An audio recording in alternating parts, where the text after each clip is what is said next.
मसीह में आपको सलाम पाकिस्तान। मैं हूं आपकी मेज़बान महविश नोमान और आप देख रहे हैं नेशनल न्यूज़नामा। नाजरीन, हमारे मुल्क में आए दिन आप देखते हैं कि कम सिन बच्चियों के साथ जबरी मज़हब तब्दीली का केस कभी किसी शहर कभी किसी गांव में कम सिन बच्चियों को निशाना बनाया जाता है। आज आपके साथ एक ऐसी ही कहानी शेयर करने जा रही हूँ। ये मेरे साथ बैठी हुई जो बहन है, इनका नाम है नाजिया। 13 साल पहले इनको अगवा किया गया। अगवा करने के बाद इनको इस्लाम कबूल करवाया गया। इस्लाम कबूल करवाने के बाद इनसे निकाह किया गया इनकी मर्ज़ी के बगैर। आए आपसे भी इनकी बातचीत करवाते हैं और इनसे पूछते हैं कि कैसे ये सारा वाक़या इनके साथ पेश आया। जी, मसीह में आपको सलाम। वालेकुम सलाम। नाज़िया, कैसी हैं आप? शुक्र अल्लाह का। नाज़िया, मुझे ये बताएं कि किस तरह आपको कितने साल पहले अगवा किया गया और आपको इस्लाम कबूल करवाया गया और उसके बाद ज़बरदस्ती आपसे आपकी मर्ज़ी के बगैर निकाह किया गया। आज तो 13 साल पहले मैं 13-14 साल मेरी उम्र सी बस। तो अम्मी अब्बू का कोई लैन देन सूद ते पैसे लीते सन। 30,000 रुपया लीता सी। ते साढ़े घर उन्हां दा काफ़ी ज़्यादा आना जाना सी। वो मुस्लिम सन, असी क्रिश्चियन सां। ते साढ़े घर यकदम आया ते काफ़ी ज़्यादा यानी कि उन्हें पैसे करते ने कि लखां 30,000 रुपया इन्ना कुछ हो गया कि लखां दे विच बदल गया।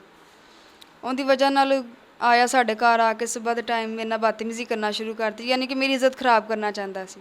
आप उस टाइम अकेली घर में थी?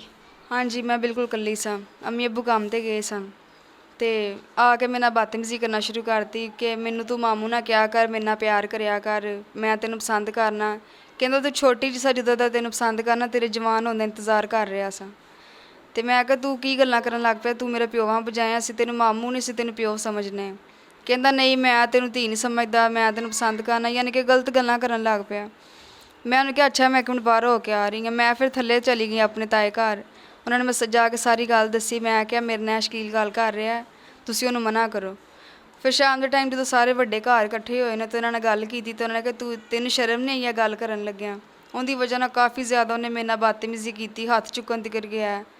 काफ़ी ज़्यादा यानी कि लड़ाई होने लग पई। तो जब उसने आपसे ये बदतमीज़ी किया, जब आपने अपने घर वालों को बताया तो घर वालों के सामने वो आपसे बदतमीज़ी कर रहा था, आपको तंग कर रहा था? हाँ जी, उन्होंने सामने गाला कड्डन लग पिया सी, हथ चुकना शुरू करता। फिर सारे ने छड़ाया वगैरह। उन्होंने कहा तैनूं शर्म नहीं आई गल करन लग्या। तो कहंदा जिहड़े तुहानूं मैं पैसे दिते ने मैनूं अभी पैसे चाहिए ने। तो इन्ने हुण लखां दे हिसाब ते पैसे करते, 7-8 लाख रुपया करता सी। तो उनकी वजह नाल असीं की यकदम कर सकने। भी साडा 5 मरले दा घर सी ग्रीन टाउन च, उहदे ते उन्हें कब्जा कर लिया। यानी कि डबल स्टोरी घर सी माशाअल्लाह। इस टाइम काफ़ी ज़्यादा यानी कि करोड़ होंदी होएगी, यानी कि रेट होंदा होएगा। तो इन्हें 7-8 लाख दे विच साडा जिहड़ा मकान है अपने कब्जे च कर लिया। उस तो बाद असीं उत्थों चले गए किराए ते अम्मी अब्बू ने तो बचन की खातर मेरे नाल निकाह करता मामू के बेटे दे नाल। तो वो आपका क्रिश्चियन बरादरी में ही, मतलब आपके माँ बाप ने निकाह किया था? हाँ जी, मेरे मामू का बेटा सी क्रिश्चियन सी। उधर फिर मेरा निकाह सी, 2-3 महीने उत्थे रहे। साढ़े नाल ही रहिंदे सन। तो साढ़े घर यकदम आया तो असीं उत्थे दस्सिया कि साढ़े पिछे क्यों आया। फिर हाजी करामत साहब ने जिहड़े इत्थे शादेआल दे, वो कौन है? वो पीपल किसे यानी कि सियासी बंदे हैं? हाँ जी, इलैक्शन वगैरह दे खलोंदे ने। जी। काफ़ी क्रिश्चियन है वो? नहीं, मुस्लिम ने। अच्छा। उन्होंने डेरे ते साडी गल गई। उन्होंने दस्सिया कि इंज सानूं तंग करदा, इंदी नज़र नहीं सही। उन्होंने काफ़ी ज़्यादा बिस्त किया कि तैनूं शर्म नहीं आती, तेरी धियां बजाया, साडे पिंड दी नूंह धी है, तू बगैरती मारन दिया, यानी कि काफ़ी ज़्यादा बिस्त किया सी। तो उत्थों भी यह कह के आ गया सी कि झूठ बोलदी है मेरी धी है। जिथे भी जद जाने सा ना यह चीज़ कह के आ जांदा सी कि झूठ बोलदा है मेरी धी है। तो उनकी वजह नाल असीं फिर सानूं बड़े तरीके नाल नहीं साडे यानी कि बच्चियां बराबर ने, इन्हां नूं उत्थे तुसीं जान देवो, इन्हें अपना घर इन्हां दा उत्थे हैगा, किराया इत्थे दिंदे ने उत्थे दित्ती जान, यानी कि सानूं बड़े। आपके ससुराल वाले भी किराए पे थे? हाँ जी। वो जो पहले क्रिश्चियन लड़के से आपकी शादी हुई? हाँ जी, वो भी किराए ते सन। असीं फिर इत्थे आ गए अपने घर च, यानी कि चलो साडा अपना ते घर है, असीं इत्थे भी किराया देना, असीं उत्थे भी देना। सानूं बड़े प्यार नाल आया कि हो सकदा हुण मेरी शादी हो गई है, यह बदल गया होए। असीं वापस आए, असीं थोड़े दिन बस 1-2 दिन ही रहे, बड़ी मुश्किल नाल गए, सैटल ही होए हैं। तो मेरे मियाँ नूं लैके गया मेरे मामू घर। उत्थे कहंदा मैं कोई काम करवाना तो मेरे नाल चल, उहनूं लैके चला गया। उत्थे जाके उहनूं मारना कुटना शुरू करता। सू इन्ना ज़्यादा मारिया कुटिया सू कि उहदे कोल अपने घर चल के नहीं जाया गया। उहदे माँ प्यो ने फोन किया सी, उहनूं आके लैओ, अगर इन्हें कोई हरकत की तो मैं इहनूं भी कतल कर दांगा, कुड़ी नूं भी कतल कर दांगा अगर उहनूं लैन आया तो। वापस आया घर आके अब्बू नूं भी मारिया। सो अब्बू नूं इन्ना ज़्यादा मारिया, अब्बू दे कन्न दा पर्दा पाट गया। छोटा भाई सी 7-8 साल का, उनकी बाजू टुट गई। अम्मी नूं मारना शुरू करता, मैनूं मारना शुरू करता। ਤੁਸੀਂ ਕਿ ਸਮਝਦੇ ਜੇ ਤੁਸੀਂ ਮੇਰੇ ਨਾਲ ਤਾਕਤਵਰ ਜੇ, ਮੈਂ ਤੁਹਾਨੂੰ ਬੜੀ ਸਿਆਸਤ ਨਾਲ ਇੱਥੇ ਲੈ ਕੇ ਆਂਦਾ ਹੈ, ਹੁਣ ਤੁਸੀਂ ਇੱਥੋਂ ਭੱਜ ਕੇ ਵਹਾਓ, ਯਾਨੀ ਕਿ ਇੰਝ ਦੀਆਂ ਗੱਲਾਂ ਕਰਨ ਲੱਗ ਪਿਆ। ਤੇ ਮੈਂ ਆਪਣੇ ਮੀਆਂ ਤੋਂ ਹਾਮਲਾ ਵੀ ਸਾਂ, ਜਿਹੜਾ ਮੇਰਾ ਪਹਿਲਾ ਮੀਆਂ ਸੀ। ਤੇ ਕਹਿੰਦਾ ਸੀ ਮੈਂ ਚੂੜਿਆਂ ਦਾ ਬਾਲ ਨਹੀਂ ਦੇਖਣਾ ਚਾਹੁੰਦਾ, ਜ਼ਬਰਦਸਤੀ ਮੈਨੂੰ ਲੈ ਕੇ ਗਿਆ ਮਾਰ ਕੁੱਟ ਕੇ, ਉੱਥੇ ਜਾ ਕੇ ਦਵਾਈ ਲੈ ਕੇ ਦਿੱਤੀ ਸੀ, ਉਹ ਮਿਸਕੈਰੇਜ ਕਰਵਾਤਾ। ਉਹਦੀ ਵਜ੍ਹਾ ਨਾਲ ਅਸੀਂ ਫਿਰ ਵਾਪਸ ਆਏ ਹਾਂ। ਫਿਰ ਇਹਨੇ ਘਰ ਆ ਕੇ ਨਾ ਮਾਰਿਆ ਕੁੱਟਿਆ, ਅਸੀਂ ਕਾਫੀ ਦਿਨ ਭੁੱਖੇ ਪਿਆਸੇ ਰਹੇ ਹਾਂ, ਨਾ ਕਿਤੇ ਬਾਹਰ ਜਾਣ ਦਿੰਦਾ ਸੀ, ਨਾ ਸਾਡੇ ਕੋਲ। आपको कैद कर दिया गया ਹਾਂਜੀ ਸਾਨੂੰ ਇਹਨੇ पूरी फैमिली को? ਹਾਂਜੀ ਸਾਨੂੰ ਪੂਰੀ ਫੈਮਿਲੀ ਨੇ ਇਹਨੇ ਕੈਦ ਕਰਤਾ। ਸਾਡੀ ਪੂਰੀ ਫੈਮਿਲੀ 'ਚ ਸਿਰਫ ਅਸੀਂ 2 ਭੈਣ ਭਰਾ ਸਾਂ ਤੇ ਅੰਮੀ ਅੱਬੂ ਸੀ ਬਸ। ਸਾਨੂੰ 4 ਲੋਕਾਂ ਨੂੰ ਇਹਨੇ ਇੰਜ ਕਮਰੇ ਦੇ ਵਿੱਚ ਬੰਦ ਕਰਕੇ ਰੱਖਿਆ ਜਿਵੇਂ ਅਸੀਂ ਪਤਾ ਨਹੀਂ ਕਿਹੜਾ ਜੁਰਮ ਕਰਤਾ। ਉਹਦੀ ਵਜ੍ਹਾ ਨਾਲ ਫਿਰ ਇਹਨੇ ਕਾਰੀ ਸਾਹਿਬ ਉੱਥੇ ਹੈ ਸਨ, ਹੁਣ ਤੇ ਫੌਤ ਹੋ ਗਏ ਨੇ, ਉਹਨਾਂ ਨੂੰ ਬੁਲਾ ਕੇ ਮੈਨੂੰ ਜ਼ਬਰਦਸਤੀ ਨਾਲੇ ਮੇਰੇ ਭਰਾ ਨੂੰ ਪਿਸਟਲ ਤੇ ਰੱਖ ਕੇ ਨਾ ਉਹਦੇ ਕੰਨ ਦੇ ਤੇ ਕਹਿੰਦਾ ਸੀ ਮੈਨੂੰ ਕਤਲ ਕਰ ਦਾਂਗਾ ਅਗਰ ਨਿਕਾਹ ਨਹੀਂ ਕਰੇਂਗੀ ਤੇ ਅੰਮੀ ਅੱਬੂ ਨੂੰ ਕਹਿੰਦਾ ਸੀ ਅਗਰ ਤੁਸੀਂ ਕੁਝ ਵੀ ਕੀਤਾ ਨਾ ਤੇ ਤੁਹਾਡੇ ਬੱਚਿਆਂ ਨੂੰ ਮਾਰ ਦਾਂਗਾ। ਇਹਦੀ ਮਜਬੂਰੀ ਦੀ ਵਜ੍ਹਾ ਨਾਲ ਪਹਿਲੇ ਇਸਲਾਮ ਕਬੂਲ ਕਰਵਾਇਆ ਸੂ। ਕਹਿੰਦਾ ਸੀ ਕਿ ਪਹਿਲਾ ਜਿਹੜਾ ਨਿਕਾਹ ਆ ਉਹ ਨਿਕਾਹ ਵੀ ਖਤਮ ਹੋ ਚੁੱਕਾ ਹੈ ਕਿਉਂਕਿ ਇਹਨੇ ਇਸਲਾਮ ਕਬੂਲ ਕਰ ਲਿਆ। ਫਿਰ ਜ਼ਬਰਦਸਤੀ ਨਿਕਾਹ ਕਰਵਾਇਆ ਸੂ। ਉਸ ਤੋਂ ਬਾਅਦ ਫਿਰ ਯਾਨੀ ਕਿ ਦੂਸਰਾ ਦਿਨ ਗਿਆ ਤੇ ਅੰਮੀ ਅੱਬੂ ਨੂੰ ਜ਼ਬਰਦਸਤੀ ਇਸਲਾਮ ਕਬੂਲ ਕਰਾਉਣਾ ਚਾਹੁੰਦਾ ਸੀ। तो आपके माँ बाप ने किया? ਉਹਨਾਂ ਨੇ ਨਹੀਂ ਕੀਤਾ, ਉਹਨਾਂ ਨੇ ਕਲਮਾ ਨਹੀਂ ਪੜ੍ਹਿਆ, ਯਾਨੀ ਕਿ ਕੋਈ ਵੀ ਐਸਾ ਇਸਲਾਮ ਦੀ ਗੱਲ ਨਹੀਂ ਪੜ੍ਹੀ ਕਿ ਜਿੰਦੀ ਵਜ੍ਹਾ ਨਾਲ ਮੁਸਲਮਾਨ ਹੋ ਸਕਦੇ। ਇਹਨੇ ਉਂਝ ਕਾਗਜ਼ ਯਾਨੀ कि जाली कागज़ बनवाते कि भी मुसलमान हो गए हैं। अच्छा नाजिया, मुझे ये बताओ, जब वो ज़बरदस्ती आपको अगवा करके ले गया तो आपके घर वालों ने कोई पैरवी की, कोई थाने कचहरी कहीं गए? हाँ जी, ਜਦੋਂ ਉੱਥੋਂ ਵਾਪਸ ਆਇਆ ਸੀ ਨਾ ਤੇ ਆ ਕੇ ਮਾਰ ਕੁਟਾਈ ਸ਼ੁਰੂ ਕਰਤੀ। ਫਿਰ ਮੇਰੇ ਮੀਆਂ ਨੇ ਰਲ ਕੇ ਅੰਮੀ ਅੱਬੂ ਦੇ ਨਾਲ ਉਹਨਾਂ ਨੇ ਥਾਣੇ ਗ੍ਰੀਨ ਟਾਊਨ ਨਹੀਂ ਇੱਥੇ ਯਾਨੀ ਕਿ ਐਪਲੀਕੇਸ਼ਨ ਕੀਤੀ ਸੀ ਕਿ ਸਾਡੀ ਧੀ ਨੇ ਜ਼ਬਰਦਸਤੀ ਰੱਖਿਆ, ਇਹਦੀ ਨਜ਼ਰ ਸਹੀ ਨਹੀਂ ਹੈ। ਫਿਰ ਸਾਨੂੰ ਲੈ ਕੇ ਗਏ ਸਨ ਉੱਥੇ। ਫਿਰ ਮੇਰੀ ਖਾਲਾ ਦੇ ਮਾਸ਼ਾਅੱਲਾ 5 ਬੱਚੇ ਸਨ, ਉਹ ਵੀ ਇਹਦੀ ਹਿਰਾਸਤ 'ਚ ਸੀ, ਯਾਨੀ ਕਿ ਇਹਨੇ ਕਮਰੇ 'ਚ ਬੰਦ ਕੀਤਾ ਸੀ।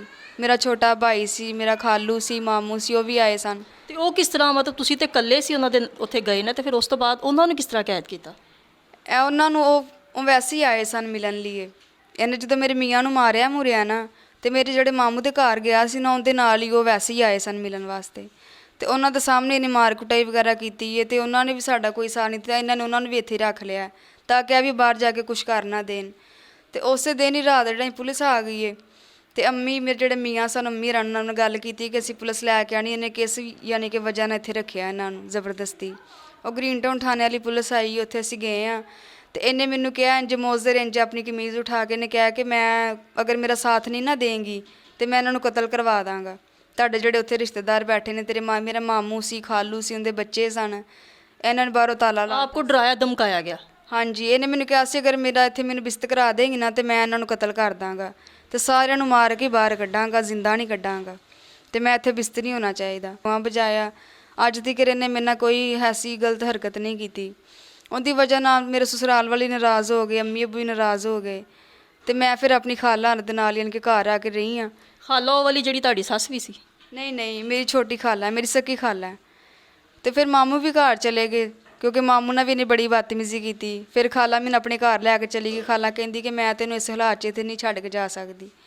ਉਸ ਤੋਂ ਬਾਅਦ ਅਸੀਂ ਚਲੇ ਗਏ ਖਾਲਾ ਦੇ ਨਾਲ ਤੇ ਇਹਨੇ ਅੰਮੀ ਰਨ ਬੁਲਾ ਕੇ ਇਹਨੇ ਅੰਮੀ ਰਨ ਯਾਨੀ ਕਿ ਕਾਫੀ ਜ਼ਿਆਦਾ ਧਮਕਾਇਆ ਕਿ ਤੁਹਾਡੀ ਧੀ ਨੂੰ ਨਸਾ ਕੇ ਲੈ ਗਈ ਏ, ਪਤਾ ਨਹੀਂ ਕਿੱਥੇ ਲੈ ਗਈ ਏ, ਅਸੀਂ ਉਹਦਾ ਕੋਈ ਪਰਚਾ ਦਈਏ ਜਾਂ ਕੋਈ ਹੁੰਦੀ। ਅੰਮੀ ਰੀ ਉਹਨਾਂ ਦੀ ਗੱਲਾਂ 'ਚ ਆ ਗਏ? ਹਾਂਜੀ, ਉਹਨਾਂ ਦੀ ਗੱਲਾਂ 'ਚ ਆ ਗਏ ਕਿਉਂਕਿ ਉਹ ਵੀ ਮਜਬੂਰ ਹੋ ਕੇ ਆ ਗਏ ਨਾ। ਉਹ ਇੱਥੋਂ ਸਮਾਨ ਵਗੈਰਾ ਲੈਣ ਆਏ ਸਨ, ਸਾਡਾ ਸਾਰਾ ਸਮਾਨ ਇਹਦੇ ਘਰ 'ਚ ਹੀ ਪਿਆ ਸੀ। ਹਾਂਜੀ, ਫਿਰ ਉਹ ਕਾਰੀ ਸਾਹਿਬ ਨੂੰ ਲੈ ਕੇ ਆਏ ਨੇ, ਜ਼ਬਰਦਸਤੀ ਮੈਨੂੰ ਇਸਲਾਮ ਕਬੂਲ ਕਰਵਾਇਆ, ਫਿਰ ਨਿਕਾਹ ਕੀਤਾ। ਫਿਰ ਅੰਮੀ ਹਰਾਂ ਵੀ ਜ਼ਬਰਦਸਤੀ ਕਹਿੰਦਾ ਸੀ ਕਿ ਤੁਸੀਂ ਮੁਸਲਮਾਨ ਹੋਵੋ ਤੇ ਉਹ ਕਹਿੰਦੇ ਸੀ ਅਸੀਂ ਨਹੀਂ ਹੋਣਾ ਚਾਹੁੰਦੇ। ਚਲੋ ਸਾਡੀ ਧੀ ਦੀ ਮਜਬੂਰੀ ਬਣ ਗਈ, ਅਸੀਂ ਆਪਣੀ ਔਲਾਦ ਦੀ ਖਾਤਰ ਇਹ ਸਭ ਕੁਝ ਬਰਦਾਸ਼ਤ ਕਰ ਰਹੇ ਹਾਂ, ਲੇਕਿਨ ਅਸੀਂ ਨਹੀਂ ਇਹ ਦੀਨ ਕਬੂਲ ਕਰਨਾ ਚਾਹੁੰਦੇ। ਉਹਦੀ ਵਜ੍ਹਾ ਨਾਲ ਉੱਥੇ ਹੀ ਕਾਰੀ ਸਾਹਿਬ ਦੇ ਸਾਹਮਣੇ ਅੰਮੀ ਅੱਬੂ ਨੂੰ ਮਾਰਨਾ ਸ਼ੁਰੂ ਕਰਤਾ। ਤੁਸੀਂ ਚੂੜੇ ਹੈਗੇ ਜੇ, ਤੁਹਾਨੂੰ ਕੀ ਪਤਾ ਹੋਇਆ ਦੀਨ ਕੀ ਸ਼ੈ ਹੁੰਦਾ, ਯਾਨੀ ਕਿ ਕਾਫੀ ਜ਼ਿਆਦਾ ਬਦਤਮੀਜ਼ੀ ਕੀਤੀ। ਉਹ ਕਾਰੀ ਨੇ ਵੀ ਕੋਈ ਐਸਾ ਰਿਐਕਟ ਨਹੀਂ ਕੀਤਾ ਯਾਨੀ ਕਿ ਸਾਡਾ ਸਾਥ ਦਿੰਦਾ ਜਾਂ ਉਹਨੂੰ ਬਿਸਤੀ ਕਰਦਾ ਕਿ ਤੂੰ ਕੀ ਕਰ ਰਿਹਾ। ਮਿਲੇ ਹੋਏ ਥੇ ਸਭ? ਹਾਂਜੀ, ਸਾਰੇ ਮਿਲੇ ਹੋਏ ਸੀ। ਉਹਦੀ ਵਜ੍ਹਾ ਨਾਲ ਫਿਰ ਇਹਨੇ ਅੰਮੀ ਹਰਾਂ ਨੂੰ ਕੱਢ ਦਿੱਤਾ ਉਸੇ ਟਾਈਮ ਹੀ, ਯਾਨੀ ਕਿ ਨਿਕਾਹ ਜਦੋਂ ਪੜੀਚ ਗਿਆ ਇਹਨੇ ਅੰਮੀ ਹਰਾਂ ਨੂੰ ਕੱਢ ਦਿੱਤਾ ਕਿ ਤੁਸੀਂ ਮੇਰੀ ਗੱਲ ਨਹੀਂ ਮੰਨੀ। ਰਾਤ ਦਾ ਟਾਈਮ ਸੀ, ਇਹਨੇ ਉਹਨਾਂ ਨੂੰ ਕੱਢ ਦਿੱਤਾ, ਪਤਾ ਨਹੀਂ ਕਿੱਥੇ ਗਏ ਨੇ ਕਿੱਥੇ ਨਹੀਂ। ਮੈਨੂੰ ਮਾਰਿਆ ਕੁੱਟਿਆ, ਮੈਨੂੰ ਕਹਿੰਦਾ ਸੀ ਮੈਂ ਤੈਨੂੰ ਇੱਥੇ ਰਹਿਣ ਨਹੀਂ ਦੇਣਾ, ਮੈਂ ਤੈਨੂੰ ਆਪਣੇ ਘਰ ਲੈ ਕੇ ਜਾਣਾ ਹੈ। ਮੈਨੂੰ ਆਪਣੇ ਘਰ ਲੈ ਕੇ ਗਿਆ ਉੱਥੇ ਜਾ ਕੇ ਆਪਣੀ ਬੀਵੀ ਨੂੰ ਕਿਹਾ ਸੀ ਕਿ मैं तेन मुलाजमा लिया के दी। लेकिन करके निकाह आपको बाद में घर लेके गया, तो उसके बाद अपनी बीवी, पहली बीवी उसकी थी, उसको कहता कि ये मैंने आपको काम वाली ला के दी है। हाँ जी, अपनी पहली बीवी को लै गया। पहले शादीशुदा है, उनके जवान बच्चे सन, मेरे जिड्डियां दियां धीआं सन। उन्होंने को मैंने लैके गया तो कहना मैं तेन काम वाली लिया के दी, इन्हें को काम करवाया कर। उनकी वजह नाल थोड़े दिन बस रहा वा तो आपस च बुलाना चलाना, क्योंकि मैं उन्होंने मामू के नहीं सन, साढ़े महल्ले वाले जो सन, मैं उन्होंने मामू के नहीं सा, मैनू यानी कि पहले धी कहता सी। मेरी बात सुने नाजिया, अगर तो उसकी बीवी ने भी आपको पहले देखा होगा, है ना, देखा हुआ था ना, तो जब उसने कहा मैं काम वाली ला के दी, तो उसने आगे से कुछ कहा नहीं नहीं कि तू जवान बच्ची लै आया वे तो क्यों लैके आया? उन्हें आए क्या क्योंकि यानी कि उन्होंने ऐसा कि साढ़े घर काम करने वास्ते ही आई। तो जो उन्हें वेख्या कि इत्थे इन्हां दा अपना घर बार सी, इत्थे रहन लग पई साढ़े घर, तो मैं उन्होंने फिर दसिया, मैं क्या मैनू इंज करके लियाया, इन्हें मेरे नाल निकाह कीता है ज़बरदस्ती, यानी कि उन्होंने मैं सारी गल दसी, पर उन्हें फिर भी कोई एक्शन नहीं लिया, वो चुप करके बह गई। बस उन्हें अपने बंदे को पूछया, उन्हें क्या मैं रखना है, तू कौन नहीं, यानी कि आपस दोवें च गल्लां करन लग पए ने। उस बाद उन्हें मेरे ते बहुत उन्हें जुल्म औरत ने कीता है, मेरे जेड़े उसकी पहली बीवी ने। हाँ जी, उनके बच्चों ने बड़ी बदतमीजी की है, इन्नी गंदियां गालां कढ़दे रहे ने, हथ चुकते रहे ने। उसके बच्चे बेटे बेटियां? हाँ जी, यानी कि थोड़ी देर महीना दो गुजरिया, यानी कि ते मैं प्रैगनेंट हो गई सा। उनकी वजह नाल उन्हां दोवां जियां ने मेरे ते जुल्म करना शुरू करता, इन्ना ज़्यादा। वो भी पहले कदी बंदा मारन लग पैंदा सी, कदी बुढ़ी मारन लग पैंदी सी। सारा बच्चे नहीं होने दिए उसने आपके? हाँ जी, उन्हें बच्चे नहीं होने दिते पूरे 13 साल दे विच। उन्हें पता लग गया कि हुणे प्रैगनेंट, तो उनकी बुढ़ी मैनूं अलग जलील करदी सी, मारदी कुटदी अलग सी। फिर ए मेरे जिहड़ा मियाँ सी, मतलब शकील खोखर बदमाश जिहड़ा बड़ा वड्डा, फिर जिहड़े अबॉर्शन करवाए ने वो वखरे कराए ने। पूरे 13 सालां दे विच उन्हें बच्चा नहीं होण दिता। फिर मेरे वालों तो इस टाइम मेरे सारे वाल उन्हें ला दित्ते ने मार मार के, मूँह दे विच उंगलियां पा के ए चीज़ां इहदे नाल इंज ला दिंदा सी, ते गले इंज सिर दे उत्ते हत्थ रख के ना ते जोर दित्तो इंज दबांदा सी कि इंदा दिमाग फट जाए। तो मैं ये कहनी सा कि अगर तू मैनू मारना ही है ना, तो मैनू तू जानों मार दे, मैनू तसईये दे के ना मार। तो कहता जिहड़ा तू मैनू जलील किया है ना, मैं तेरे को उस चीज़ का बदला लै रहा हूँ। अच्छा नाजिया, अब आप मुझे ये बताएं कि 13 सालों में आपने कोशिश नहीं की, तो अभी आप कैसे बाजियाब हुई हैं? 13 साल च कोशिश तद नहीं की, उनकी वजह ऐ सी कि ना मेरे को मोबाइल सी कोई, ना किते बाहर आन जान देंदे सन। अगर कोई बाहरों आके भैन भरा या गवांढी आंढी आके बह जाते सन, तो कोल नहीं सी बहन देंदे, यानी कि अपना काम करो। अगर कोई कोल बुला ही लेंदा सी तो कहंदे सी उन्हें बुलानी क्यों, यानी कि यह चीज़ां नहीं सी वेंदे। अगर किते जांदे सन ना बाहर, तो किसी ना किसी ने मेरे को छड्ड के जांदे सी, किते दौड़ ना जाए। ਤੁਹਾਨੂੰ ਬਾਹਰ नहीं से लैके जाते नाल? नहीं सी लैके जाते, कल्लियां तो छड्डदे ही नहीं सन ना कि किते नस ना जाए। उनकी वजह नाल मैं इन्हूं कहा कि मेरा माँ प्यो किराए ते रुलन दिया, तो इन्ने लोगों को किराए ते घर दिते, चलो उन्होंने भी दे दे। तो उन्होंने 10,000 रुपये यानी कि रेंट दे रहे सन, तो मैं कि ਉਹੀ तो उन्होंने 2 मरले का घर सी मियाँ चो। ਤੁਹਾਡੇ ਅੰਮੀ ਅੱਬੂ ਦਾ ਘਰ ਵੈਸੇ ਵੀ ਉਹਨਾਂ ਨੇ ਖੋਹ ਲਿੱਤਾ ਸੀ, ਤੁਸੀਂ ਦੱਸਿਆ ਪਹਿਲੇ। हाँ जी, ਉਹਨੇ ਖੋਹ ਲਿਆ ਸੀ। ਇਹ ਫਿਰ ਮੈਂ ਉਹਨੂੰ ਕਿਹਾ, ਮੈਂ ਕਿਹਾ ਚਲ ਮੈਂ ਆਪਣੀ ਸਾਰੀ ਜ਼ਿੰਦਗੀ ਬਰਬਾਦ ਕਰਤੀ ਤੇਰੇ ਪਿੱਛੇ, ਤੇ ਤੂੰ ਉਹਨਾਂ ਨੂੰ ਘਰ ਦੇ ਦੇ, ਤੈਨੂੰ ਕਿਸ਼ਤਾਂ ਦਿੱਤੀ ਜਾਣਗੇ। 2 ਮਰਲੇ ਦਾ ਨੇ ਘਰ ਦਿੱਤਾ ਉਹਨਾਂ ਨੂੰ, 40,000 ਰੁਪਏ ਉਹਨਾਂ ਨੇ ਐਡਵਾਂਸ ਦੇ ਦਿੱਤਾ, 10,000 ਰੁਪਏ ਕਿਸ਼ਤ ਕਰ ਲਈ। ਉਹਦੀ ਵਜ੍ਹਾ ਤੇ ਉਹਨਾਂ ਨੇ ਸਾਰੇ ਪੈਸੇ ਨੂੰ ਅਦਾ ਕਰਾਤੇ, ਕਿਸ਼ਤ ਦਿੰਦੇ ਰਹੇ। ਉਹਦੀ ਵਜ੍ਹਾ ਜੋ ਹੈ ਹੋਈ ਕਿ ਜਦੋਂ ਉਹਨਾਂ ਨੇ ਘਰ ਬਣਾਉਣਾ ਚਾਹਿਆ ਨਾ ਕਿ ਹੁਣ ਅਸੀਂ ਘਰ ਬਣਾ ਲਈਏ ਜਾਂ ਸਾਨੂੰ ਸਟਾਮ ਕਰ ਦੇ ਕਿ ਸਾਨੂੰ ਪਤਾ ਹੈ ਕਿ ਸਾਡਾ ਘਰ ਹੈ, ਤੇ ਇਹਨੇ ਉੱਥੇ ਬਹਿ ਕੇ ਰਾਤ ਦੇ ਟਾਈਮ ਸਟਾਮ ਪਾੜਤਾ। ਨਾਲੇ ਉਹਨਾਂ ਨੂੰ ਇੰਨੀਆਂ ਗਾਲੀਆਂ ਗਲੋਚ ਕੀਤੀਆਂ, ਮੈਨੂੰ ਉੱਥੇ ਇੰਨਾ ਜ਼ਿਆਦਾ ਮਾਰਿਆ ਕਿ ਤੂੰ ਮੈਨੂੰ ਇੱਥੇ ਲੈ ਕੇ ਆਈ ਹੈ ਜ਼ਬਰਦਸਤੀ, ਐ ਤੇ ਅੱਗੇ ਵੀ ਚੂੜੇ ਸਾਨੇ, ਮੇਰੀ ਇੱਜ਼ਤ ਨਹੀਂ ਕਰਦੇ, ਯਾਨੀ ਕਿ ਕਾਫੀ ਜ਼ਿਆਦਾ ਨੇ ਲੜਾਈ ਕਰਨਾ ਸ਼ੁਰੂ ਕਰਤੀ। ਉਸੇ ਰਾਤ ਦੇ ਵਿੱਚ ਹੀ ਆ ਕੇ ਇਹਨੇ ਮੈਨੂੰ ਪੂਰੀ ਰਾਤ ਮਾਰਿਆ ਕਿ ਤੂੰ ਮੈਨੂੰ ਕਿਉਂ ਲੈ ਕੇ ਗਈ, ਅਗਰ ਤੂੰ ਮੈਨੂੰ ਨਾ ਘਰ ਦਾ ਕਹਿੰਦੀ ਉਹਨਾਂ ਨੂੰ ਘਰ ਦੇ, ਤੇ ਮੈਂ ਨਾ ਇੰਜ ਨਾ ਹੁੰਦਾ। ਇਹਨੇ ਮੈਨੂੰ ਸਾਰੀ ਰਾਤ ਮਾਰਿਆ। ਫਿਰ ਮੈਨੂੰ ਸਵੇਰ ਜਾਣ ਲੱਗਾ ਕਹਿ ਕੇ ਗਿਆ ਕਿ ਮੈਂ ਤੇਰੇ ਮਾਂ ਪਿਓ ਨੂੰ ਆ ਕੇ ਕਤਲ ਕਰ ਦੇਣਾ, ਉਹਨਾਂ ਨੂੰ ਮੈਂ ਰਹਿਣ ਨਹੀਂ ਦੇਣਾ, ਇਹਨਾਂ ਨੇ ਮੇਰੀ ਇੱਜ਼ਤ ਖਰਾਬ ਕੀਤੀ ਹੈ। ਮੈਂ ਮਤਲਬ ਸ਼ਕੀਲ ਖੋਖਰ, ਇਹ ਚੂੜੇ ਹੋ ਕੇ ਮੇਰੇ ਤੇ ਹੈਵੀ ਹੋਏ ਨੇ, ਯਾਨੀ ਕਿ ਬੜਾ ਗੰਦ ਗਲੋਚ ਕੀਤਾ। ਤੇ ਮੈਂ ਫਿਰ ਇਹ ਸੋਚਿਆ ਕਿ ਜਿਨ੍ਹਾਂ ਦੀ ਖਾਤਰ ਮੈਂ ਇੰਨਾ ਜ਼ਲੀਲ ਹੋਣ ਡਈ ਹਾਂ, ਮੈਂ ਫਿਰ ਇਹਨੂੰ ਤਰੀਕੇ ਨਾਲ ਕਿਹਾ, ਮੈਂ ਕਿ ਮੈਂ ਦਵਾਈ ਲੈਣ ਜਾਣਾ ਤੇ ਮੈਨੂੰ ਉੱਥੇ ਮੇਰੇ ਨਾਲ ਚੱਲ। ਤੁਹਾਨੂੰ ਪਹਿਲੇ ਵੀ ਮਿਲਣ ਜੁਲਣ ਕਿਸੇ ਨਾਲ ਨਹੀਂ ਸੀ ਦਿੰਦਾ, ਤੁਹਾਡੇ ਮਾਂ-ਬਾਪ ਨਾਲ, ਤੁਹਾਡੇ ਭੈਣ ਭਰਾਵਾਂ ਨਾਲ? ਨਹੀਂ, ਪੂਰੇ 13 ਸਾਲ ਮੈਂ ਉਹਨਾਂ ਨਾਲ ਨਹੀਂ ਮਿਲੀ। ਕਿਤੇ ਰਾਹ ਗਲੀ 'ਚ ਮਿਲਦੇ ਵੀ ਸਨ ਨਾ, ਤੇ ਇਹ ਕਹਿੰਦਾ ਸੀ ਔਲਾਦ ਹੁੰਦੀ ਹੀ ਨਹੀਂ ਉਹਦੇ ਘਰ। ਅੰਮੀ ਰਾਂ ਨੂੰ ਇਹ ਪਤਾ ਸੀ।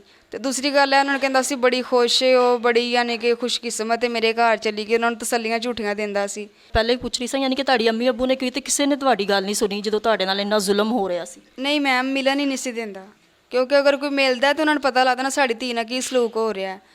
ਉਹੀ ਤੁਹਾਨੂੰ ਦੱਸ ਰਹੀ ਹਾਂ ਕਿ ਕਿਤੇ ਰਾਹ ਗਲੀ 'ਚ ਕੋਈ ਮਿਲ ਵੀ ਪੈਂਦਾ ਸੀ ਨਾ ਸਾਡਾ ਰਿਸ਼ਤੇਦਾਰ ਜਾਂ ਮੇਰੇ ਅੰਮੀ ਅੱਬੂ, ਤੇ ਕਹਿੰਦਾ ਸੀ ਉਹ ਬੜੀ ਖੁਸ਼ ਹੈ ਆਪਣੀ ਕਿਸਮ ਆਪਣੀ ਜ਼ਿੰਦਗੀ 'ਚ।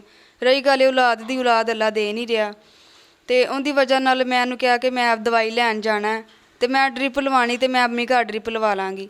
ਮੈਂ ਆਪਣੇ ਭਾਈ ਨੂੰ ਕਿਹਾ, ਮੈਂ ਕਿਹਾ ਭਾਈ ਮੈਨੂੰ ਮੋਬਾਈਲ ਦੇ ਦੇ, ਮੈਂ ਇਹਨੂੰ ਲੈ ਕੇ ਤੇ ਆਂਦਾ ਨਹੀਂ, ਤੇ ਚੱਲ ਮੈਂ ਫੋਨ ਦੇ ਜ਼ਰੀਏ ਤੁਹਾਡੇ ਨਾਲ ਰਾਬਤਾ ਕਰ ਲਾਂ ਕਰਾਂਗੀ। ਮੈਂ ਫਿਰ ਆਪਣੇ ਭਾਈ ਮੇਰੇ ਨੇ ਫੋਨ ਦਿੱਤਾ ਮੈਨੂੰ, ਮੈਂ ਇਹਨਾਂ ਨੂੰ ਸਾਰੀਆਂ ਗੱਲਾਂ ਦੱਸੀਆਂ ਕਿ ਮੇਰੇ ਫੋਨ ਤੁਸੀਂ ਚੋਰੀ ਰੱਖਿਆ ਸੀ ਉਹਦੇ ਤੋਂ? ਹਾਂਜੀ, ਚੋਰੀ ਰੱਖਿਆ ਸੀ। ਤੇ ਮੈਂ ਉਹਨਾਂ ਨੂੰ ਸਾਰੀ ਗੱਲ ਦੱਸੀ, ਮੈਂ ਕਿਹਾ ਭਾਈ ਮੇਰੇ ਨਾਲ 13 ਸਾਲਾਂ ਦੇ ਵਿੱਚ ਇੰਜ ਹੋਇਆ, ਇੰਜ ਮੇਰੇ ਬੱਚੇ ਜ਼ਾਇਆ ਕਰਾਏ ਨੇ ਇਹਨਾਂ ਨੇ, ਪੂਰੀ ਰਾਤ ਮੈਨੂੰ ਮਾਰਦਾ ਰਿਹਾ। ਤੇ ਮੇਰੇ ਭਰਾ ਨੇ ਕਿਹਾ ਕਿ ਅਗਰ ਤੂੰ ਮੇਰੀ ਖਾਤਰ ਆਪਣੀ ਜ਼ਿੰਦਗੀ ਬਰਬਾਦ ਕੀਤੀ ਹੈ ਨਾ, ਤੇ ਮੈਂ ਹੀ ਤੈਨੂੰ ਆਜ਼ਾਦ ਕਰਾਵਾਂਗਾ। ਤੇ ਮਾਸ਼ਾਅੱਲਾ ਮੇਰਾ ਭਰਾ ਉਦੋਂ ਤੇ ਛੋਟਾ ਸੀ ਤੇ ਮੈਨੂੰ ਆਜ਼ਾਦੀ ਨਹੀਂ ਮਿਲ ਸਕੀ, ਲੇਕਿਨ ਅੱਜ ਮੈਂ ਆਪਣੇ ਭਰਾ ਦੀ ਵਜ੍ਹਾ ਨਾਲ ਆਜ਼ਾਦ ਹੋਈ ਹਾਂ। ਕਿੰਨੀ ਦੇਰ ਦਾ ਤੁਹਾਡਾ ਭਰਾ ਹੁਣ? ਮਾਸ਼ਾਅੱਲਾ ਹੁਣ 22 ਸਾਲ ਦਾ। ਤੇ ਫਿਰ ਕਿਸ ਤਰ੍ਹਾਂ ਤੁਸੀਂ ਨਿਕਲੇ, ਇਹ ਦੱਸੋ ਕਿ ਕਿਸ ਤਰ੍ਹਾਂ ਬਹਾਨਾ ਕਰਕੇ ਨਿਕਲੇ, ਕੀ ਕਹਿ ਕੇ ਨਿਕਲੇ, ਜਾਂ ਉਹਨਾਂ ਦੀ ਗੈਰ ਮੌਜੂਦਗੀ 'ਚ ਨਿਕਲੇ? ਇਹਨਾਂ ਨੇ ਮੈਨੂੰ ਕਿਹਾ ਨਾ ਕਿ ਮੈਂ ਉਹਨਾਂ ਨੂੰ ਕਤਲ ਕਰ ਦੇਣਾ। ਮੈਂ ਬਸ ਇਹ ਮੱਝਾਂ ਚੁਣ ਜਾਂਦਾ ਸੀ, ਤੇ ਕਹਿੰਦਾ ਕਿ ਮੈਂ ਸਵੇਰ 6 ਵਜੇ ਗਿਆ ਨੇ ਮੈਨੂੰ ਰਾਤ ਮਾਰਿਆ ਕੁੱਟਿਆ ਬੜਾ ਜ਼ਿਆਦਾ, ਪੂਰੀ ਰਾਤ ਨਹੀਂ ਮੈਂ ਸੁੱਤੀ। ਤੇ ਮੈਨੂੰ ਇਹਨੇ ਹਿੱਲੇ ਗਿਆ ਹੀ, ਯਾਨੀ ਕਿ ਗਲੀ ਬਾਹਰ ਐਂਟਰ ਹੀ ਹੋਇਆ, ਤੇ ਮੈਂ ਸ਼ਰੇਆਮ ਉੱਥੇ ਦੌੜ ਲਾਤੀ। ਪੂਰੀ ਦੁਨੀਆ ਨੇ ਮੈਨੂੰ ਵੇਖਿਆ ਕਿ ਮੈਂ ਜਦੋਂ ਨੱਸ ਕੇ ਆਈ ਹਾਂ ਉੱਥੋਂ। ਮੈਂ ਆਪਣੇ ਭਾਈ ਨੂੰ ਕਿਹਾ ਕਿ ਭਾਈ ਮੈਨੂੰ ਫਲਾਣੀ ਜਗ੍ਹਾ 'ਤੇ ਖੜਾ ਤੂੰ ਆਈ, ਤੇ ਮੈਂ ਉੱਥੇ ਆਈ ਆਂਗੀ। ਮੈਂ ਫਿਰ ਉੱਥੇ ਆਪਣੇ ਭਾਈ ਨਾਲ ਰਾਬਤਾ ਕਰਕੇ ਉਹਦੇ ਨਾਲ ਫਿਰ ਬਹਿ ਕੇ ਤੇ ਆਪਣੇ ਘਰ ਆ ਗਈ। ਅੱਛਾ, ਮੈਨੂੰ ਇਹ ਦੱਸੋ ਨਾਜ਼ੀਆ ਕਿ ਹੁਣ ਜਿਵੇਂ ਕਿ ਤੁਸੀਂ ਮੀਡੀਆ 'ਤੇ ਐਕਸਪੋਜ਼ ਹੋ ਚੁੱਕੇ ਜੇ, ਠੀਕ ਹੈ, ਤੇ ਕੋਈ ਤੁਹਾਨੂੰ ਡਰਾਇਆ ਧਮਕਾਇਆ ਜਾ ਰਿਹਾ ਤੇ ਨਹੀਂ ਤੁਹਾਡੇ ਮੀਆਂ ਦੀ ਤਰਫੋਂ? ਜ਼ਾਹੀ ਗੱਲ ਹੈ ਉਹਨਾਂ ਨੂੰ ਪਤਾ ਤੇ ਚੱਲ ਹੀ ਚੁੱਕਿਆ ਹੋਣਾ ਹੈ। ਹਾਂਜੀ, ਮੇਰੀ ਅੰਮੀ ਦਾ ਨੰਬਰ ਹੈ ਥਾਣੇ ਕਚਹਿਰੀਆਂ 'ਚ ਸਾਰਿਆਂ ਦੇ ਕੋਲ, ਪਤਾ ਨਹੀਂ ਕਿੱਥੋਂ ਨੰਬਰ ਲੈ ਲੈਂਦਾ, ਸਿਮ ਚੇਂਜ ਵੀ ਕਰਨੇ ਫਿਰ ਵੀ ਨੰਬਰ ਲੈ ਲੈਂਦਾ, ਤੇ ਇੰਨੀਆਂ ਤੜੀਆਂ ਲਾਉਂਦਾ ਹੈ ਤੁਸੀਂ ਚੂੜੇਗੇ, ਤੁਹਾਡੀ ਔਕਾਤ ਕੀ ਹੈ, ਤੁਹਾਨੂੰ ਮੈਂ ਕਿਸੇ ਨੂੰ 10,000 ਰੁਪਈਆ ਵੀ ਦੇਵਾਂ ਤੁਹਾਨੂੰ ਕਤਲ ਕਰਵਾ ਦਾਂ, ਕੁੱਤੇ ਜਿੰਨਾ ਤੁਹਾਡਾ ਮੁੱਲ ਨਹੀਂ ਪੈਣਾ, ਤੁਹਾਡੀ ਕੁੜੀ ਨੂੰ ਮੈਂ ਕਤਲ ਕਰਵਾ ਦੇਣਾ, ਤੁਹਾਡੇ ਮੁੰਡੇ ਨੂੰ ਕਰਵਾ ਦੇਣਾ। ਉਹੀ ਜੋ ਕੁਛ ਇਹਨੇ ਪਹਿਲੇ ਸਾਡੀ ਜ਼ਿੰਦਗੀ ਬਰਬਾਦ ਕੀਤੀ ਸੀ, ਉਹ ਕੁਛ ਹੀ ਹੁਣ ਵੀ ਕਰਨ ਦਿਆ। ਤੇ ਨਾਜ਼ੀਆ ਹੁਣ ਤੁਸੀਂ ਕੀ ਵੇਖਣ ਵਾਲਿਆਂ ਅੱਗੇ ਅਪੀਲ ਕਰਨਾ ਚਾਹੁੰਦੇ ਜੇ, ਜਿਹੜੇ ਲੋਕ ਤੁਹਾਨੂੰ ਦੇਖ ਰਹੇ ਨੇ, ਹਕੂਮਤ ਅੱਗੇ ਜਿਹੜੇ ਆਲਾ ਅਫਸਰਾਂ ਨੇ, ਉਹਨਾਂ ਨੂੰ ਕੁਝ ਕਹਿਣਾ ਚਾਹੁੰਦੇ ਜੇ, ਕੋਈ ਅਪੀਲ ਕਰਨਾ ਚਾਹੁੰਦੇ ਜੇ? ਹਾਂਜੀ, ਜੋ ਵੀ ਸਾਡੀ ਹਕੂਮਤ ਵਾਲੇ ਨੇ ਇਸ ਟਾਈਮ ਉਹਨਾਂ ਦੇ ਅੱਗੇ ਹੱਥ ਜੋੜ ਕੇ ਮਿਹਨਤ ਕਰ ਸਕਦੀ ਹਾਂ ਕਿ ਮੇਰਾ ਸਾਥ ਦਿੱਤਾ ਜਾਏ। ਮੈਂ 13 ਸਾਲਾਂ ਦੀ ਸਾਂ ਤੇ ਮੇਰੀ ਪੂਰੀ ਜ਼ਿੰਦਗੀ ਖਰਾਬ ਕਰਤੀ ਇਸ ਇਨਸਾਨ ਨੇ, ਤੇ ਮੇਰਾ ਸਾਥ ਦੇਵੋਗੇ ਤੇ ਕਿਸੇ ਨੂੰ ਨਸੀਹਤ ਹੋਏਗੀ ਕਿਸੇ ਦੀ ਧੀ ਭੈਣ ਦੀ ਜ਼ਿੰਦਗੀ ਖਰਾਬ ਨਹੀਂ ਕਰਨੀ। ਅਗਰ ਚੁੱਪ ਕਰਕੇ ਬਹਿਓਗੇ ਜਿਵੇਂ ਮੇਰੀ ਜ਼ਿੰਦਗੀ ਖਰਾਬ ਹੋਈ ਏ, ਕੱਲ ਨੂੰ ਕਿਸੇ ਹੋਰ ਦੀ ਵੀ ਹੋਏਗੀ। ਤੇ ਲਈ ਜ਼ਿੰਦਗੀ 'ਚ ਅਗਰ ਕੋਈ ਇਨਸਾਨ ਕਿਸੇ ਨੂੰ ਕੁਛ ਨਹੀਂ ਨਾ ਕਰ ਸਕਦਾ ਤੇ ਫਿਰ ਦਿਲੋਂ ਬਦਦੁਆਵਾਂ ਹੀ ਨਿਕਲਦੀਆਂ ਨੇ। ਤੇ ਮੈਂ ਇਹੀ ਕਹਿਣਾ ਚਾਹਾਂਗੀ ਕਿ ਇਮਰਾਨ ਖਾਨ ਸਾਹਿਬ ਅੱਗੇ ਵੀ ਆਪਣੀ ਜਿਹੜੀਆਂ ਸਾਡੇ ਇੱਥੋਂ ਮਹਿਕਮੇ ਦੀ ਪੁਲਿਸ ਏ, ਅਦਾਲਤਾਂ ਕਚਹਿਰੀਆਂ ਜੋ ਵੀ ਨੇ, ਅਗਰ ਮੇਰੀ ਆਵਾਜ਼ ਉਹਨਾਂ ਤੱਕ ਪਹੁੰਚ ਰਹੀ ਹੈ ਤੇ ਮੇਰਾ ਸਾਥ ਦਿੱਤਾ ਜਾਏ, ਮੈਨੂੰ ਇਨਸਾਫ ਲੈ ਕੇ ਦੇਵੋ ਤਾਂ ਕਿ ਉਹਨੂੰ ਸਜ਼ਾ ਮਿਲੇ ਕਿ ਮੈਂ ਕਿਸੇ ਦੀ ਜ਼ਿੰਦਗੀ ਨਾਲ ਕਿਵੇਂ ਰੋਲਿਆ। ਅੱਛਾ, ਤੇ ਨਾਜ਼ੀਆ ਹੁਣ ਤੁਸੀਂ ਉਹ ਸ਼ਖਸ ਕੋ ਨਹੀਂ ਜਾਣਾ ਚਾਹੁੰਦੇ, ਤੁਸੀਂ ਆਪਣੇ ਮਾਂ-ਬਾਪ ਦੇ ਨਾਲ ਰਹਿਣਾ ਚਾਹੁੰਦੇ, ਯਾਨੀ ਕਿ ਪਹਿਲੇ ਤੁਸੀਂ ਇਸ ਟਾਈਮ ਹਾਲੇ ਤੱਕ ਇਸਲਾਮ ਦੇ ਵਿੱਚ ਹੈਗੇ ਜੀ, ਠੀਕ ਹੈ, ਤੇ ਤੁਸੀਂ ਚਾਹੁੰਦੇ ਹੋ ਕਿ ਤੁਸੀਂ ਦੁਬਾਰਾ ਆਪਣੇ ਮਾਂ-ਬਾਪ ਕੋ ਵਾਪਸ ਆ ਕੇ ਤੇ ਆਪਣੀ ਪਹਿਲੇ ਵਾਂਗੂ ਨੋਰਮਲ ਜ਼ਿੰਦਗੀ ਜੀਓ? ਹਾਂਜੀ, ਇਹ ਚਾਹੁੰਦੀ ਮੈਂ ਚਾਹੁੰਦੀ ਕਿ ਆਪਣੇ ਅੱਬੂ ਦੇ ਨਾਲ ਰਵਾਂ। ਇੰਨਾ 13 ਸਾਲ ਆਪਣੇ ਭੈਣਾਂ ਭਰਾਵਾਂ ਤੋਂ ਅਲੱਗ ਰਹੀ, ਉਹਨਾਂ ਦੇ ਵਿੱਚ ਆਈਆਂ, ਉਹਨਾਂ ਨੇ ਹਰ ਕਿਸੇ ਨੂੰ ਹਲੇ ਤੇ ਮੈਂ ਮਿਲੀ ਵੀ ਨਹੀਂ, ਇੰਝ ਜਿਵੇਂ ਕਿ ਇੱਕ ਖੂਫੀਆ ਜ਼ਿੰਦਗੀ ਜੀ ਰਹੀ ਹਾਂ। ਸਾਹ ਲੈਣਾ ਸਾਡਾ ਮੁਸ਼ਕਿਲ ਹੋਇਆ ਇਸ ਟਾਈਮ। ਜਿਵੇਂ ਤੁਸੀਂ ਮਤਲਬ ਚਾਹ ਰਹੇ ਜੇ ਕਿ ਤੁਸੀਂ ਆਪਣੀ ਅੰਮੀ ਅੱਬੂ ਦੇ ਨਾਲ ਆਪਣੀ ਬਾਕੀ ਜ਼ਿੰਦਗੀ ਗੁਜ਼ਾਰੋ, ਤੁਹਾਡੀ ਅੰਮੀ ਅੱਬੂ ਨੇ ਤੇ ਇਸਲਾਮ ਕਬੂਲ ਨਹੀਂ ਕੀਤਾ, ਤੁਹਾਡੇ ਭਰਾ ਨੇ ਉਹ ਕ੍ਰਿਸਚਨ ਹੀ ਨੇ ਹਾਲੇ ਤੱਕ, ਤੇ ਤੁਸੀਂ ਚਾਹੁੰਦੇ ਕਿ ਦੁਬਾਰਾ ਤੁਸੀਂ ਇਹ ਕ੍ਰਿਸਚਨ ਆਪਣੀ ਨੋਰਮਲ ਜ਼ਿੰਦਗੀ ਜੀਓ? ਹਾਂਜੀ, ਮੈਂ ਚਾਹੁੰਦੀ ਉਹਨਾਂ ਨਾਲ ਨੋਰਮਲ ਹੋ ਕੇ ਰਵਾਂ, ਜਿਵੇਂ ਮੇਰੀ ਪਹਿਲੇ ज़िंदगी सी ऊँजी मैं दोबारा अपनी ज़िंदगी शुरू करूँ। जी नाजरीन, आपने नाजिया की सारी बातें सुनी कि किस तरह ज़बरदस्ती करके उसको इस्लाम कबूल करवाया गया और उसके बाद उससे निकाह किया गया और 13 साल उसको बंदी बना के रखा गया, ना उसको किसी से मिलने दिया जाता, उसके माँ बाप से मिलने नहीं दिया जाता था। इतना जुल्म उस पर किया गया, ना उसको बच्चे पैदा करने दे रहे थे कि मियाँ बीवी ने मिलकर उस पर जुल्म किया। मैं एक बात यहाँ पे ज़रूर कहना चाहूँगी कि कोई भी मज़हब हो, चाहे वो क्रिश्चियन है, चाहे वो मुस्लिम है या हिंदू सिख, कोई भी मज़हब है, उसको ये कभी भी इख्तियार नहीं होता कि वो किसी मज़हब के लोगों को, दूसरे मज़हब के लोगों को अपने मज़हब में कन्वर्ट करे, क्योंकि ये कोई भी मज़हब इजाज़त नहीं देता। तो मेरी भी आप सबसे, देखने वालों से, हुकूमत से यही अपील है कि इस बच्ची को इंसाफ मिले, इस लड़की को इंसाफ मिले। इसने अपनी 13 साल अपनी ज़िंदगी का इतना बड़ा हिस्सा जो है उन लोगों के लिए ज़ाया कर दिया। इसकी मर्ज़ी के बगैर इस पे इतना जुल्म होता रहा, इससे निकाह किया गया, इसे बंदी बना के रखा गया। और सबसे ज़्यादा अफसोसनाक लम्हा ये है कि वो बंदा अभी तक इनको टॉर्चर कर रहा है। ये कहीं भी जाते हैं, अदालत में, थाने में, वो बंदा पहले पहुंच जाता है, वहाँ पे पैसे दे के सारी बात रफ़ा दफ़ा कर। तो क्या हमारे मुल्क में ये ज़बरदस्ती जो इस्लाम कबूल करवाया जाता है, ये कब तक होता रहेगा? कब तक हमारी बच्चियां, हमारी बेटियां इस जुल्म का शिकार होती रहेंगी? मेरी भी देखने वालों से यही अपील है, इमरान खान साहब से यही अपील है कि इस बच्ची की आवाज़ को सुना जाए, इस बच्ची की आवाज़ बने और इस बच्ची को इंसाफ दिलाएं, ताकि ये और इसके माँ बाप एक नॉर्मल ज़िंदगी जी सकें। इसके साथ अपनी मेज़बान महविश नोमान को दें इजाज़त, और फिर मिलेंगे किसी नेक्स्ट वीडियो में। खुदा हाफिज़।